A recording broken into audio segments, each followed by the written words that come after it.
Magandang araw sa inyong lahat. Ako nga pala si Gerson.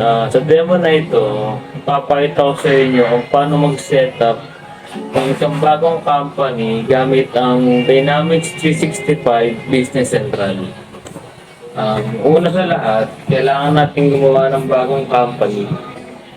Pindutin lang natin ang search bar, then search natin yung company. Ito yung hinahanap natin. Click lang natin siya. Makikita nyo sa ang dalawang samples companies nakasama sa trial account. Pero kung gusto nyo gumawa ng bago, click lang natin ang new and create new company. Sadly, wala tayong permission para mag-create na or mag-copy ng company para sa ating demo. Display na lang ako ng pictures na nagpapakita ng process ng pag-setup ng bagong company sa Business Central. Ilagay natin yung pangalan ng company tulad ng Kronos USA Company 1. Piliin lang natin kung ito ay production or live company. Sundan lang natin ang mga prompts hanggang sa matapos. Pagkatapos ng paggawa ng company, kailangan nating i-configure ito. I-select natin ang bagong company at magpipiliin lang tayo ng mga address, zip code at company logo kung meron. Sa additional details, piliin kung ilalagay ang feedback service. Kung pipili ng feedback, kailangan natin pumili ng bank at maglagay ng username at password. Sundin lang ang mga prompts hanggang sa matapos.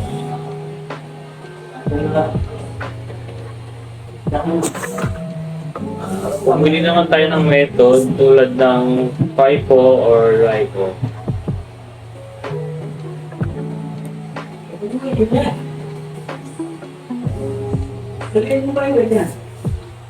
Natapos ng pag-configure ng company, kailangan nating malaman kung paano mag-start. Kung wala pang sales or orders o overdue sales amount, pumunta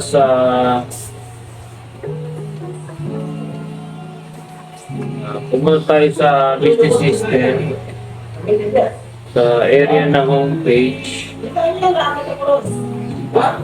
Meron section dito doon na nagbibigay ng guidance kung paano mag-start.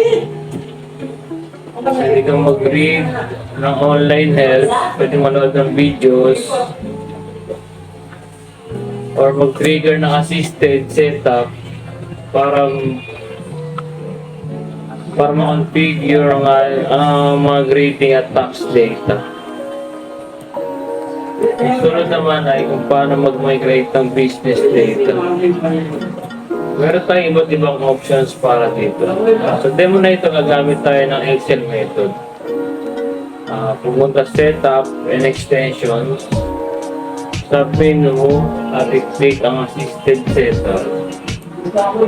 Kung kompleto na yung company, pwede na tayo mag-migrate ng data. May mga options kung ano ang pwedeng i-import tulad ng customers, vendors, at items. Download ang tamang template para sa Excel at sundin lamang ang mga prompts hanggang sa matapos. Ayan ang proseso. Madali lang, di ba? Sana ay nakatulong sa inyo ang pag-setup ng new company. Maraming salamat.